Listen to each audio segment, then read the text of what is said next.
김웅으로 가겠습니다. 엊그저께 나왔던 걸로만 보면 조성은한테 했던 대화를 보면 김웅은 구속감이죠, 구속감. 사실상 현역 국회의원이긴 하지만 구속감이에요. 근데 얘들 웃긴다. 그 통화에서 우리가 고발장을 보내주겠다라고 하는 그 우리가 누구냐? 그건 윤석열이 아니다. 야, 언론사들 정말 배알다 배알. 먹은 만큼 확실하게 서비스해드립니다. 이렇게까지 실드 칠 수 있는 거는 웬만해서는 안 된다고 생각해요. 녹취록까지 나왔는데 오늘 종편, 그러니까 포털에 뉴스 뜬 것들 중에서는 법조계에서는 이게 무슨 문제냐라는 반응이더라라는 기사까지 나왔으면 이거는 그냥 동일체죠. 사실은 그 말이 맞아요. 놀랍게도. 왜요? 이게 무슨 문제냐라는 물음표에서 사실 새로운 질문이 하나 나와야 돼요. 그게 뭐냐면 그러면 과연 공수처나 검찰은 뭘 가지고 있길래 압수수색을 했냐는 질문으로 다시 돌아가야 돼요. 저는 선거법 관련된 뭔가를 발견했는데 그게 지금 외부로 안 나오고 있는 것뿐이라고 봐요. 말 그대로 이렇게 우선은 정리를 잠깐 하자면 우리가 누구냐, 우리가 써서 보낼 테니 누가 썼어요? 손준성이 썼잖아. 그럼 누가 어딘지를 왜 몰라? 우리가 누군지 다 알지.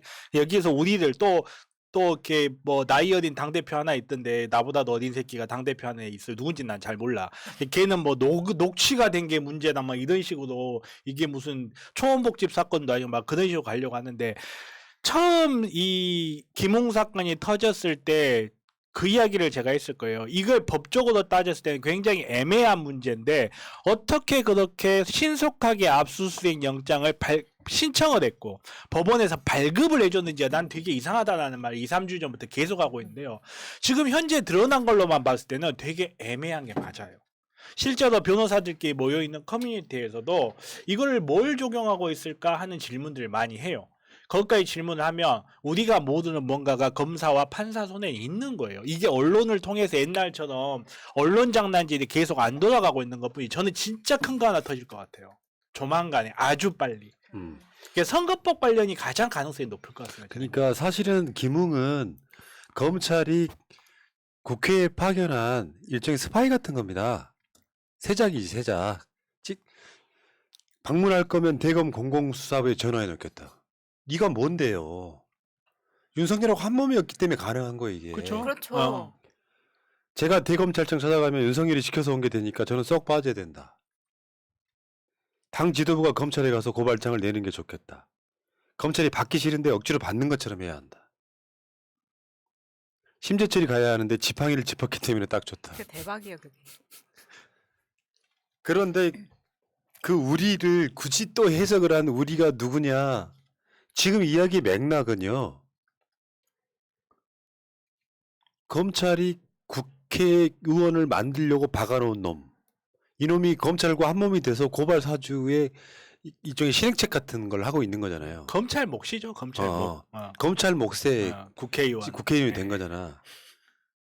자, 김웅의 반응이 나왔어요. 어저께 하루 종일 연락이 안 됐다 그래요. 얘는 좀 약간 그 잠적하는 게 약간 습관이 되는데. 멘탈이 약한 거죠.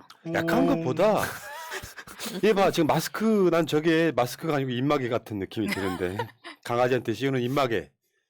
판교 대장동 게이트 특검 수용하라 이런. 지금 그런 말을 할 때가 아닌데 그 시선 할 때가 돌리기. 아니거든. 너 지금 구속 직전에 있거든. 얘는 헤어스타일이 또 이게 뭐니 이거? 가발이야 이거? 이렇게 나왔는데도 눈썹까지 신경 쓰고 나왔네요. 봐봐. 네. 녹취 유출 대장동 은폐 공작 언론에 마치 밑밥 뿌리기식 공무상 비밀 누설 및 피의사실 공표죄가 될 수 있다. 검찰에서 포렌식했다는 자료들이 특정 매체를 통해 유출되고 있다. 요걸 이제 정치 공작으로 돌려고 하는 거예요. 김웅이 사실 언론에 밑밥 뿌리고 있는 거죠 지금. 그렇죠. 네, 정확한 거죠. 그러니까 물타기 하는 건데 지금의 검찰이 언론에 흘리고 있다. 야 이 새끼야. 조국 수사했을 때 어떤 모습이었는지 기억 안 나? 검찰이들? 피의사실 공표일 수도 있죠. 난 솔직히 말해 반대합니다. 그때 우리가 겪었던 게 있기 때문에 그런 게 밖으로 나오는 건 반대하는데 아직도 이런 수사 관행이 있지만 최소한 김웅 너 같은 검찰 출신들도 할 말이 아니라고. 그렇죠. 최소한 그 조직에 있던 사람이 할 말은 아니죠. 그리고 윤석열 같은 경우는 본인이 검찰총장이었는데 지금 와서 검찰 수사가 정치적 수사라는 말을 하는 거는 설사 정치적 수사였다 하더라도 후배들을 믿는다라고 저 정도 해줘야 되는 거죠. 근데 그 정도 깜냥이 안 되니까 사실은 이분께서 이러고 계시는 거고. 그러니까 김웅 같은 경우는 김웅께 어떻게 어찌 됐건 간에 김웅 손중석은 빠져나가기 어려울 것 같고 저는 여러 번 이야기하는데 사실은 검찰이 들러리가 아니에요. 아니 검찰이 주역이 아니에요. 주역은 도둑의 힘입니다. 왜냐하면 결국은 선거에 개입을 해서 이익을 얻는 게 누구예요? 이익을 얻는 자가 범인이고 돈을 먹은 자가 범인이잖아요. 그러면 이걸 해서 국회의원 의석수가 늘어나면 누가 직접적인 이익을 얻는 겁니까? 근데 지금 언론도 그렇고 그 누구도 도둑의 힘의 역할을 아무도 주목을 안 해요. 저는 이 부분도 주목을 해야 된다고 봅니다. 김웅 도둑의 힘 소속 국회의원이에요. 그리고 정점식도 도둑의 힘 소속 국회의원이고 이 공작을 해서 가장 이익을 많이 얻었을 것도 도둑의 힘이에요. 아유 이름에 입에 붙어버렸네. 죄송합니다. 실수예요. 아무튼 간에 그래요. 근데 지금 와서 뭐 대장동 가지고 어떻게든 눈을 돌리려고 하고 하는데 호락호락하지 않고 쉽지 않을 겁니다. 그리고 지금 이 뉴스를 본 순간 가슴이 철렁하신 분이 한 분 계실 거예요. 동훈이 동재. 그 핸드폰 안에 뭐가 들을지 궁금해 미쳐버릴 것 같아요. 그러니까요. 그것도 지웠어도 포렌식하면 그러니까. 나온다. 문제는. 야, 그 말을 듣고 얼마나 놀랐을까요? 지호도 나와. 개원들 짝특급. 그러니까 아까 말한 그 우리 정변이 했던 이야기 중에 한동안 핸드폰 까인 포렌식이 확 터질 수도 있다 이런 그러니까요. 이야기야. 그렇죠. 근데 이게 이 사건은 자꾸 그것만 들여다보면 고발 사주라는 단어만 있잖아요. 그것만 그게 노리는 거예요. 고발 사주만 딱 남아버리고 이 고발 사주로 하고 야 이게 무슨 죄가 되는데 형법상 아무 죄가 안 돼 이런 식으로 프레임을 쫙 가버리는 거예요. 이게 검찰의 선거 개입 사건이에요. 어마어마한 중죄거든요. 공무원이 선거 개입한 사건이에요. 제가 오래돼서 정확하게 기억 안 나는데 공직선거법상 선거에 부정적 영향을 주면 사형까지도 가능할 겁니다. 아마. 그렇게까지는 안 가는데. 부정선거했던 이승만 때 그렇죠. 예. 내무부 장관은 사형당했습니다. 예, 그렇죠. 오. 역사를 그걸 몰라? 내가 사형당하는 걸 봤잖아 그때. 손바닥에 내가 일제 써놓고란 말이에요. 강점기 때문에 다 하고 살았어 지금까지. 이번에도 한번 갑시다 그러면. 오랜만에. 굉장히 엄중한 사건이고요. 공무원이 그렇게 노골적 선거 개입을 하는 건데 이런 것도 있어요. 국민의힘 국회의원들이 처음에 김웅래 사무실 압수수색 갔을 때 이준석이 맞아요. 이번에 예, 와가지고 예, 방해했잖아요. 예. 우리 공무집행 고발 사주 방해. 한 개 걸린 게 없다고. 어. 그럼 사과를 하라고 이 그렇죠. 새끼라. 나왔잖아 이제는. 빼도 박도 못한 게 나왔잖아. 그럼 사과를 해야지. 그리고 김웅이 한 말인데요. 통화 자체를 부인하는 건 아니지만 대장동 은폐를 위한 정치 수법이래. 뭔 소리 지금 이 정도 우리는 진짜 국민의 수준을 뭘로 하는지 진짜 열받는다 이런 말 윤석열이 할 때마다. 항상 이런 식이죠. 윤석열이 그러니까. 다 공작이래. 얘는 이 공작을 너무 좋아해. 근데 사실 그거잖아. 지가 해봤던 수법이라서 그런 거. 맞아요. 그렇죠. 뭐 눈에 뭐만 보인다고. 조국 수사에는 분명히 난 그게 껴있다고 봐요. 난 확신합니다. 아니 얘네들이 결국은 우리 쪽 인사를 잡고 두들겨 패는 게 자기네들은 그렇게 살아왔거든. 야 내가 시장하고 내가 뭐 하는데 이익을 안 먹을 리가 없잖아. 어떤 바보가 그걸 안 먹어. 그거 이렇게 해서 먹으면 되는데 야 쟤도 먹었지. 깨끗한 척 하는 거지. 하고 두드려 패는 거죠. 무조건 두드려 패는 거. 그리고 안타깝게도 상당수의 국민들 머릿속에도 그게 좀 박혀있거든요. 정치 혐오 같은 게 박혀있다 보니까 어느 순간에 동조가 돼서 저거 깨끗한 척하지만 뭔가 있을 거야. 하다 보니까 이제 파다 안 나오니까 뭐 문재인 대통령님 뭐 금괴가 20톤 이런 이야기가 나오는 거고 이재명 도지사님 마물 창조선이 나오는 거거든요. 그게 이제 나중에 저 대장동 관련해서 이재명 걸 못 찾잖아요. 그럼 나중에 20년 흘렀을 때 이재명 금괴설이 또 나와. 이게 그 창조론과 진화론이 한참 부딪힐 때 창조론 쪽에서 어떤 책이 나왔었냐면 진화론을 깰 수 있는 이론적 증거가 하나도 안 나오니까 창조론 쪽에서 힘을 받던 이론이 뭐였냐면 하느님이 그렇게 보이게끔 만드셨다라는 이론이 나왔었어요. 하느님이 마치 탄소 동위원소 분석을 해보면 20억 년, 30억 년 된 것처럼 보이게끔 만드셨기 때문에 진화론의 증거가 나오는데 그 증거는 사실 창조론의 증거다 이렇게 나왔는데 지금 하고 있는 거의 똑같아요. 정변은 창조론을 믿어요? 진화를 믿어요?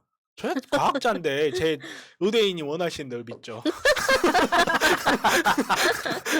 자, 아무튼 이런 문제가 터지면 다 이중에 만능설, 그러니까 이 뭐냐면은 정치 공작이라고 하면 그나마 먹히는 거야.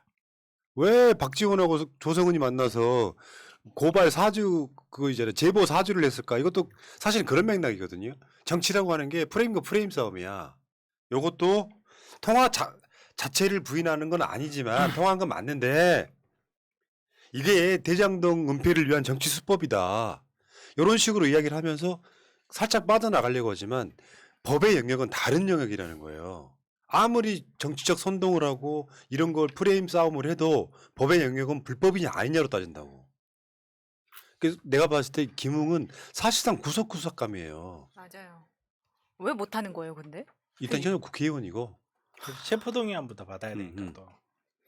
지금 아마 손준성만 얼굴이 파래져 있을 것 같아요. 자, 알겠습니다. 아무튼 김웅의 말이 더 어처구니가 없어가지고 죄송하다는 말이 안 나올까요? 왜 이렇게 뻔뻔할까요? 저쪽 세력들은 고발 사주가 현 문재인 대통령이 임명한 검찰총장이란 새끼가 여당을 지기할 목적으로 검언 유착, 고발 사주 등이 연속되어지는 어마어마한 선거 개위잡 이거 있잖아요. 형사적인 이야기는 아니지만 노무현 대통령이 우리 당이 이겼으면 좋겠다. 열린 우리당이 이겼으면 좋겠다. 그 한마디로 탄핵까지 시켰던 놈들이에요. 그만큼 엄청난 일이라는 거예요. 현직 검찰총장이 야당을 시켜서 여당 지기할 목적으로 검언유착, 고발사주 연속되는 짓을 했는데 그놈은 저쪽에 선거 지금 대선에 가서 지지율 1위 후보가 되어 있잖아요. 이걸 바뀌어내야 되는 것이고. 다시 말씀드리지만 윤석열은 본선에 못 가면 즉각 수사에 들어갈 수밖에 없는 그렇죠. 피의자 상태이기 때문에 거기다 최근에 이제 김건희하고 또 누구였죠? 아무튼 피의자도 입건했잖아요. 그건 되게 중요한 사실은 내용이거든요. 고발 사주를 하면서 왜 갑자기 김건희가 피의자도 입건이 될까?